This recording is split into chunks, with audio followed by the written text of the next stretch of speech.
மாமா மாமா வெளியே மாமாவோ ஓ மருமையா வந்திருக்கிறேன் வெளியே வந்து பாரு மாமா. அட வாங்க வாங்க தம்பியே, டீ காப்பி ஏதாவது சாப்பிட்றீங்களா? அப்புறம் ஒரு விஷயத்துக்காக நானே உங்களை பார்க்க வரணும்னு நினச்சேன், நீங்களே வந்து புட்டீங்க. சரி சரி, நீங்கள் சொல்ல வந்த விஷயத்த முதல்ல சொல்லுங்க. இல்ல மாமா, பத்திரிகையில அடிச்சாச்சு பார்த்துக்குங்க கல்யாணத்துக்கு கோதாவரிக்கு எனக்கும். அது எல்லாத்துக்கும் கொடுத்துடலாமான்னு கேட்டுட்டு போய் தான் வந்தேன். கொடுத்துடத்தானே, இதுல என்ன உங்கள்கிட்ட கேட்க வேண்டியது இருக்குது? எதுக்கு ஒரு வாட்டி சொல்லணுன்றதுக்காக தான் வந்தேன் மாமா. நான் கொடுத்துட்டா. இல்லைப்பா, அந்த விஷயத்தை பற்றி நானே உங்ககிட்ட பேசணும்னு நினச்சேன். இப்போதைக்கு எதுவும் கொடுக்க வேணாம். என்ன, நான் பிறகு இதை பற்றி பேசுகிறேன்ப்பா. என் பொண்ணோட விருப்பமும் முக்கியம் இல்லையா? அவளுக்கு உன்னைய சுத்தமாக பிடிக்க மாட்டேங்குது. அதான் எதுக்கும் ஒருட்டு என்னன்னு பார்த்துக்கலான்னு யோசிச்சுக்கிட்டு இருக்கிறேன். யோ என்னையும் எப்படி சொல்லிக்கிட்டு இருக்கிற? பத்திரிகை பூரா அடிச்சாச்சுன்னு சொல்லிக்கிட்டு இருக்கிறேன், கொடுக்க வேணாம்னு சொல்லிக்கிட்டு இருக்கிற. எனக்குலாம் தெரியாதுப்பா. நீ தான் எனக்கு சத்தியம் பண்ணி கொடுத்துருக்கீல்ல, ஞாபகம் இருக்கா இல்லையா? எனக்கு வாக்கு கொடுத்துருக்குற, எனக்கு தெரியாது, நிறைவேற்றி வையே.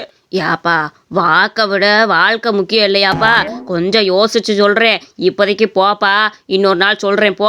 என்னையா நீ சுந்தர பாண்டி டைலாக்லாம் சொல்லிக்கிட்டு இருக்கிற? வாக்கோட வாழ்க்கை முக்கியம்ட்டு அதெல்லாம் எனக்கு தெரியாது பார்த்துக்க. நான் கொடுத்துருவேன், 2 நாள் தான் உனக்கு முடிவு. ஒழுங்கா முடியும், ஒழுங்கா சொல்லு, நான் கிளம்புறேன்.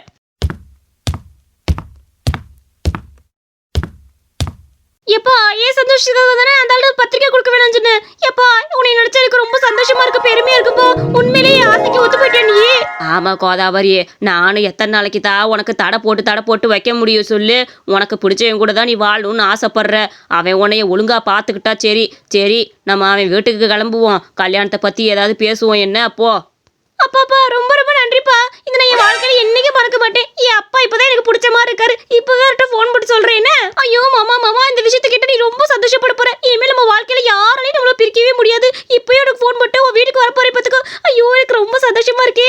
ஹலோ, தடி மாமா, உனக்கு நல்ல செய்தி தெரியுமா? எங்க அப்பா நம்ம கல்யாணத்துக்கு சம்மதிச்சிட்டாரு. உங்க வீட்டுக்கு பேச வராரு மாமா. ஜூஸ் கிஸ் ஏதாவது வாங்கி வை. என்ன ஏ மாமா, எனக்கு ரொம்ப சந்தோஷமா இருக்குது. ரொம்ப நாளுக்கு அப்புறம் இது மாதிரி ஒரு சந்தோஷப்பட்டு இருக்கிறேன். நான் வரேன் மாமா, ஏதாவது ஒரு ஜூஸ் கீஸை போட்டு வை. என்ன கோது, என்ன சொல்ற? உண்மையதான் சொல்றியா?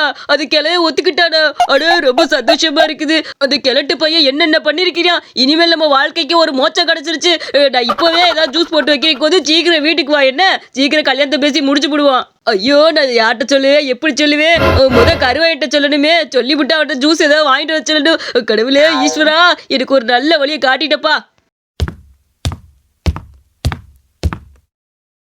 கருவையா, நானே உன்னைய பார்க்க நினைச்சேன்டா. நம்ம கோதாவரி அப்பா இருக்கார்ல, கல்யாணத்துக்கு ஒத்துக்கிட்டியா? இனி நமக்கு எந்த பிரச்சனையும் இல்ல.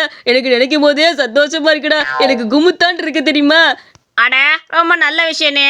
சரி சரி சரி, தள்ளிக்க, நான் கிளம்புறேன். எனக்கு உடம்பே சோர்வா இருக்குது. வீட்டை போய் படுக்க போறேன் பார்த்துக்க. என் வாழ்க்கையில என்னைக்கு தான் நிம்மதி கிடைக்க போதோ தெரியல. சரி தடியண்ணே, நீயாச்சும் சந்தோஷமா இருக்கீல, கோதாவரியை கல்யாணம் பண்ணிக்கிட்டு சந்தோஷமா வாழ. நான் கிளம்புறேன். என்னடா அவ்வளோ சந்தோஷமான விஷயம் சொல்லிக்கிட்டு இருக்கிறேன், நீ என்னமோ கிளம்புறேன்ட்டு போற? அதெல்லாம் முடியாது. கருவாயா, நீ என்ன பண்ற தெரியுமா? போய் ஏதாவது கடையில ஜூஸ் வாங்கிட்டு வாடா. ஒரு 3 ஜூஸ் போட்டு வாங்கிட்டு வா. என்ன, மாதுளை ஜூஸ் வாங்கிட்டு வாடா. அதான் என் மாமனாருக்கும் என் வருங்கால பொட்டாட்டிக்கு கொடுக்கணும். போயிட்டு வாடா. தடியண்ணே, மாதுளை ஜூஸ் 120 ரூபா சொல்லுவாங்க, பரவாயில்லையா? அப்ப 2 ஜூஸ் என்ன ஆச்சு? 240 ரூபால ஆச்சே. பரவாயில்லன்னு சொல்லு, வாங்கிட்டு வரேன். ஐயோ, 240 ரூபாய்க்கு நான் எங்கடா போறது? வேணாம். அந்த லெமன் ஜூஸ் இருக்கும்ல, அது கூட 2 பாக்கெட் வாங்கிட்டு வாடா போடா. இல்ல ஒரு டவரால கூட ஊத்தி வாங்கிட்டு வாயினா. லெமன் ஜூஸ்லாம் நிறைய தருவாங்கல்ல, 100 ரூபாய்க்கு ஏத்த மாதிரி வாங்கிட்டு வா. சரி தடியண்ணே, 100 ரூபாய்க்கு நான் வாங்கிட்டு வந்துடுறேன். இப்ப கிளம்புறேன். என்ன குட்டிக்கருவாயா, வெளியே வாடோய். என்ன நீ? நானே இப்பதான் தூங்க போலாம் போறேன், அதுக்குள்ள கூப்பிடுறா. என்ன வேணும் சொல்லு. இல்ல குட்டிக்கருவாய் பையலே, நீ என்ன பண்ற? போய் கடையில போய் நல்லா லெமன்லாம் வாங்கிட்டு வாழ. வாங்கிட்டு வந்துட்டு அதுக்கப்புறம் கூடவே சீனி, அதுக்கப்புறம் ஐஸ் கட்டி எங்கேயா இருந்தா கிடைச்சா வாங்கிட்டு வா. இதெல்லாம் 30 ரூபாய்க்குள்ள நம்ம வேலையை முடிச்சுட்டு தடின்ட்டு 100 ரூபா வாங்கிக்குவோம். என்ன, கடையில போய் வாங்கினா ரேட்டு கூட சொல்லுவாங்க. இங்கம்னா கம்மியாவே நம்ம போட்டு கொடுத்துலாம்ல. 100 ரூபா நமக்கு லாபம் கிடைக்கும்ல. 30 ரூபா பொருள் போனாலுமே மிச்சம் எவ்வளவு காசு நமக்கு மிஞ்சுது பார்த்தேல. போல, நான் சொல்ற மாதிரி வாங்கிட்டு வா போ. என்ன, நீ கேட்ட எல்லாமே வாங்கிட்டு வந்துட்டே. இந்த பொருள் எல்லாரும் எவ்வளவுக்குள்ள முடிச்சேன்னு தெரியுமா? வெறும் 20 ரூபாய்க்குள்ள இந்த பொருள் எல்லாத்தையும் முடிச்சிட்டியான்னா நீ கவலையே பட வேண்டாம். என்னது இது? எல்லாமே அழுகுன எலுமிச்சம்பழம் காயா இருக்குது. என்னெல்லாம் கறிவாயா? உனக்கு இப்படியா வாங்கிட்டு வர சொன்னேன்? ஒரு நல்ல எலுமிச்சம்பழத்தை வாங்கிட்டு வர வேண்டியதுன்னா இதுலயா ஜூஸ் போட்டு கொடுக்குறதா உனக்கு? ஆமா, அது மட்டும் இல்ல, இந்த சீனி ஐஸ் கட்டி எல்லாமே வாங்கிட்டு வந்துட்டேன். இந்த ஐஸ் கட்டி எங்கிருந்து தெரியுமா வாங்கிட்டு வந்து? மீன் கடையில மீனுக்கு போட்டு வச்சிருந்தாங்க ஐஸ் கட்டி, அதை தூக்கிட்டு வந்துட்டேன்னா. அச்சோ கருமா, இதை தூக்கி ஜூஸ்ல போட்டா நாத்த முடிச்சு கிடக்காதால. உனக்கு விவசாயே இருக்க மாட்டேங்குது. சரி, எல்லாத்தையும் ஜூஸை போடுவோம் வா. பசிட்டு இந்த எலுமிச்சம்பழ காயை புழிஞ்சு வச்சுக்கிட்டு இந்த தண்ணிக்குள்ள ஊத்திக்கணும், சரியா? அடுத்து இந்த சக்கரை இருக்கு பாத்தியா, இதை இந்த தண்ணிக்குள்ள போட்டுக்கணும். அடுத்து இந்த மீனுக்கு பாதுகாப்பா வச்சிருந்த ஐஸ் கட்டியை எடுத்து இந்த ஜூஸுக்குள்ள போட்டா சிலு சிலுப்பா மாறிடும். ஐயோ அண்ணா, ஜூஸ் உப்பு கறிக்குது அண்ணா. என்னன்னா நம்ம சீனி தானே போட்டோம், எப்படி உப்பு கறிக்கும்? அட மடப்பையிலே சக்கரைக்கு பதிலாக உப்பு வாங்கிட்டு தொலைச்சிட்டியா? ஐயோ போச்சு, தடி எனக்கு தெரிஞ்சா அடிச்சு புடியால, ஏழை இப்படி பண்ணி தொலைக்கிற. இப்போ என்ன பண்றது, ஜூஸ் போட்டாச்சு. இதுல அப்ப நம்ம திரும்ப போட்டோம்னா எனக்கு லாபமே நிக்காது. பேச்சாட்டு இந்த ஜூஸையும் தூக்கிட்டு போய் கொடுத்துருவேன், டக்குன்னு ஓடி வந்துருவோம். என்ன ஏன்டா அப்படி பண்ணி தொலைக்கிற குட்டிக்கிறோயா? உனக்கு கண்ணு இருக்கா இல்லையானே தெரிய மாட்டேங்குதே. சரி அண்ணா, நீ போய் கூடு, பரவாயில்ல, உப்பு கறிச்சா கறிச்சிட்டு போகுது, நல்லது தானே. போ தடியனே, ஜூஸ் எல்லாம் போட்டு எடுத்துட்டு வந்துட்டேன். இந்தா, நீ அவங்களுக்கெல்லாம் வந்ததுமே எடுத்து குடி. என்ன நல்லா ஜூஸ் ருசிக்க ருசிக்க இருக்குனே, கொஞ்சம் ஊத்தி குடிச்சு பார்த்து தான் வந்தேன். நல்லா இருக்கு பாத்துக்க. என்னது போட்டு எடுத்துட்டு வந்திருக்கியா? ஏடா கடையில தானே வாங்க சொன்னேன், என்னடா போட்டு எடுத்துட்டு வந்து சொல்லிட்டு இருக்க? இல்ல இன்னும் ஐஸ் கட்டி கொஞ்சம் எக்ஸ்ட்ரா போட்டு எடுத்துட்டு வந்திருக்கேன்னு சொன்னேனே. இங்க வர்றதுக்குள்ள கூலிங் போயிருச்சா? நல்லா குளு குளுப்பா இருந்தா குளு குளுப்பா அங்க பேசுவாங்க, அதுக்காகத்தான். மாமா வாங்க வாங்க, கோதாவரி வா வா, உட்காருங்க உட்காருங்க, உங்களுக்கு நல்ல சூடா ஜூஸ் வச்சிருக்கிறேன், உட்காருங்க உட்காருங்க. இந்த பாருப்பா, நமக்குள்ள முன்னாடி இருந்த பிரச்சனையெல்லாம் மறந்துடுவோம். கோதாவரி உடனே விரும்புது, அதனாலதான் பேசலான்னு வந்திருக்கிறேன் பாத்துக்க. சீக்கிரமே கல்யாணத்தை முடிவு பண்ணி உங்க இடத்துக்கு கல்யாணம் கட்டி வைக்க தான் வந்திருக்கிறேன். ஐயோ மாமா, எனக்கு ரொம்ப குளுகுளுப்பா இருக்கு மாமா. இதோட நம்ம நிறுத்தக்கூடாது, முதல்ல நம்ம ஜூஸ் குடிச்சிட்டு அதுக்கப்புறம் தான் பேசணும் பாத்துக்கங்க. ஃபர்ஸ்ட் உங்களுக்கு நல்லா கூலிங்கா ஜூஸ் எடுத்துட்டு வரேன், கொஞ்சம் பருக பேச்சு அப்படியே நிறுத்தி வைக்க, நல்லா குளுகுளுப்பா குடிச்சுக்கிட்டே பேசுவோம். அடா அதெல்லாம் வேணாம், நம்ம அப்படியே கல்யாண பேச்ச பேசிட்டு அதுக்கப்புறம் நான் வீட்டுக்கு போய்க்கிறேன்ப்பா. இன்னொரு நாள் வந்து வீட்டுல சாப்பிட்டுக்கிறேன். இல்ல மாமா, நீ கூலா ஜூஸ் குடிச்சிட்டு அதுக்கப்புறம் தான் பேசணும் பாத்துக்க, கொஞ்சம் பொறு எடுத்துட்டு வரேன். ஐயா என்னது இது? ஏண்டியே பாத்தியா, இவன் பழைய பகையெல்லாம் உள்ளே வச்சுக்கிட்டு ஜூஸ்ல பூரா உப்பை கலந்து கொடுத்துருக்கியான். பாத்தியாடியே, என்ன ஒரு திமிருத்தனம் பாத்தியா இவனுக்கு. இவனெல்லாம் போய் நீ கல்யாணம் பண்ணிக்கன்னு நினைக்கிற பாத்தியா, என்னைய சொல்லணும். இங்க உனக்காக வந்தேன் பாத்தியா. என்ன மாமா சொல்றீங்க, ஜூஸ்ல உப்பு இருக்குதா? ஐயோ உப்புலாம் இருக்காது மாமா, கடையில வாங்கின ஜூஸ், அதுல எப்படி உப்பு இருக்கும்? மாமா கஷ்டப்பட்டு அவர் கல்யாணத்துக்கு சம்மதப்படுத்தி கூட்டிட்டு வந்து அவன்கிட்ட என்ன பேச்சு?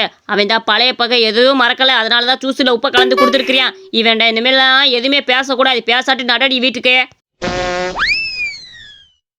என் வாழ்க்கையில எது சரியா நடக்க ஆரம்பிச்சாலும் இவங்க 2 பேரும் வந்து கெடுத்து விட்டுறாங்க. இன்னைக்கு இவங்க 2 பேரை வச்சு வெளுக்காம விடவே மாட்டேன். இந்த வரடா கருவாய் பையிலே, குட்டி கருவாய் பையிலே, 2 பேரும் வெளியே வாங்கடா. இந்த ஜூஸை போட்டுறது நீங்க தானே, எனக்கு நல்லாவே தெரியும். வெளியே வரீங்களா இல்லையா? இப்ப நாடு முழுவதும் சாமி வைரஸ் பரவி கொண்டுள்ளதாக தகவல் வந்துள்ளது. அருகில் இருப்பவர்கள் வித்தியாசமாக நடந்து கொண்டால் கொஞ்சம் கவனத்தோடு இருங்கள், அனைத்தும் பரவி விட்டது. ஐயோ ஜாம்பி வைரஸ் பரவுதா?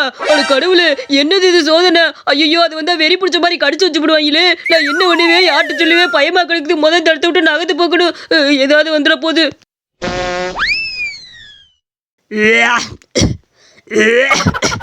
ஐயோ என்ன இருந்தாலும் எப்பவும் போல இருமாம என்னமோ மிருகம் மாதிரி இரும்பிக்கிட்டு இருக்கேன். ஒருவேளை அந்த ஜாம்பில ஒருத்தன் இவனா இருப்பானோ?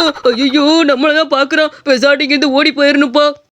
இந்த இரும நிக்கவே மாட்டேக்குது. பியாசாட்ட தடியன்ட்ட ஏதாவது மறந்து கேட்போம். அவன் நாட்டு வைத்தியர் கூட எல்லாம் நல்லா பேசுவேன், ஏதாவது கேட்டு பாப்பான். ஐயோ என்ன இனக்குதான் வருது, ஜாம்பி கிளவாக்கிட்டு போய் தொலைடா. அடையா தடியா நில்லுடா, உன்னைத்தானே கூப்பிட்றேன், நில்லு. என்னது இந்த சைடு தான் ஓடி வந்தியா? ஆளக்கானா எங்க போய் தொலைஞ்சியான்னு தெரியலையே. அடே தடியா எங்கடா போனேன்? அட பாவி, எதுக்குடா என்னைய பார்த்துட்டு மரத்துல போய் உட்காந்துருக்குற? உனக்குன்னு பயத்தை கீதை பிடிச்சிருச்சா? கீழே இறங்குடா, ஒரு விஷயம் பேசணும். எதுக்கு கீழே இறங்கணுமே? என் கழுத்தை கடிக்கிறதுக்கா? பேசாம போயா, இல்லன்னு வச்சுக்க தண்ணி அடிச்சு விட்றேன் பாத்துக்க. ஜாம்பிக்கு தண்ணினா பயம்ல, உன் மேல தண்ணி அடிக்கிறதுக்குள்ள ஓடிடுங்க. அடே என்னடா கேன பைய மாதிரி என்னென்னத்தையோ பேசிக்கிட்டு கிடக்குற? பேசாம கீழே இறங்கி வாடா, உங்ககிட்ட ஒரு விஷயம் பேசணும், வாடா.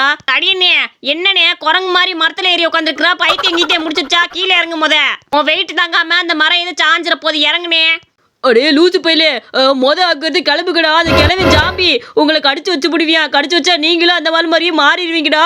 சீக்கிரம் ஏதாவது மரத்தை பிடிச்சி மேலே ஏறுக்க, தண்ணி ஏதாவது எடுத்துட்டு வாடா. அயரஞ்சரி ஏதாவது கூட்டிட்டு வா. இந்த ஆள் மேல தண்ணி அடிச்சு விட்டோம்னா ஓடி போயிருவியான். இந்த ஆளு எருமை மாடு மாதிரி இருமுனியா, அதை நான் பார்த்துவிட்டேன் தெரியுமா? ஐயோ ஜாம்பியா, ஐயோ என்ன சொல்றீங்க? ஐயோ நான் ஓடி போயிடுறேன், மரத்துல ஏறுறேன். கருவாய் அண்ணா சீக்கிரம் மேலே ஏறு, அந்த கிளவி நம்மளையும் கடிச்சிட போறேன், ஏறு அண்ணா. இல்ல கருவாய பையில நீயாச்சும் நான் சொல்றதை கேளுடா. அப்படிலாம் கிடையவே கிடையாது. என்னால முடியாம இருமிக்கிட்டு வரேன். இதை பார்த்து இந்த பையன் என்னென்னமோ சொல்லிக்கிட்டு கிடக்குறேன். அந்த தடியன் பை தான் எல்லாத்துக்கும் காரணம். தடியனே இந்த கிழவனுக்கு அப்பெல்லாம் கிடையாதுனே. இருந்தா என்னை கடிச்சிருப்பான்ல. பேச்சாட்டு கீழே இறங்கினேன். ஏனே இப்படி பயமுறுத்திட்டு கிடக்குற? அடே ஒன்னே பார்க்கலாம் தானே வந்து உங்க டிவி நியூஸ்ல என்ன ஓடிட்டு இருந்தது கேள்விப்பட்டேன். ஜாம்பிகள் ஆட்டம் தொடரும்னு போட்டிருந்தாங்க. ஏதோ ஜாம்பி நோயெல்லாம் பரவுதுன்னு சொல்லிக்கிட்டு இருந்தாங்க. அதை பார்த்தோன்னே எனக்கு பயம் வந்துருச்சு. கிழவனும் கரெக்டா எரும மாடு மாதிரி இருமுனியா. இதை வச்சு எனக்கு இந்த கிழவனுக்கு ஜாம்பி இருக்குன்னு நான் கண்டுபிடிச்சிட்டேன். நீ தயவு செஞ்சு மேலே ஏறி வாடா, உன்னை கடிச்சு வச்சிட போறியா? தடியனே நீ வேற. அது நியூஸ் கிடையாதுனே. மிருதன் படம் ஓடிக்கிட்டு இருந்துச்சு. அதுல தான் அந்த செய்தி வாசிக்கிற மாதிரி நியூஸ் வந்துச்சு. நீ ஏனே லூச்சு மாதிரி பேசிக்கிட்டு இருக்கிற? அது மிருதன் படத்துல வந்துச்சு. இன்னே அச்சோ லூச்சு மாதிரி அதை பார்த்து பயத்துக்கிட்டு வந்திருக்கேக்கும். ஐயோ படமா? நான் கூட நெஜம் நினைச்சு பயந்தே போயிட்டேன்டா. கிழவா என்னை மன்னிச்சிரு கிழவா. நான் கூட நெஜம் நினைச்சுதான் எல்லாத்திட்டையும் சொல்லிக்கிட்டு கிடக்குறேன். மன்னிச்சிரு என்ன? ஏன்டா மலை மாட்டு பையலே, ஊரே கேளு நாடே கேளுன்னு எனக்கு ஜாம்பி நோய் இருக்குன்னு பரப்பி விடுற. உன்னை சும்மாவே விட மாட்டேட்டா. படத்துல பார்த்துட்டு வந்துவிட்டு என்னைய சொல்லிக்கிட்டு கிடக்குறியாக்கோ. இந்த கதை உங்களுக்கு பிடிச்சிருந்துச்சுன்னா மறக்காம நம்ம அனிமேஷன் ஸ்டோரிஸ் சேனலுக்கு சப்ஸ்கிரைப் பண்ணிக்கோங்க.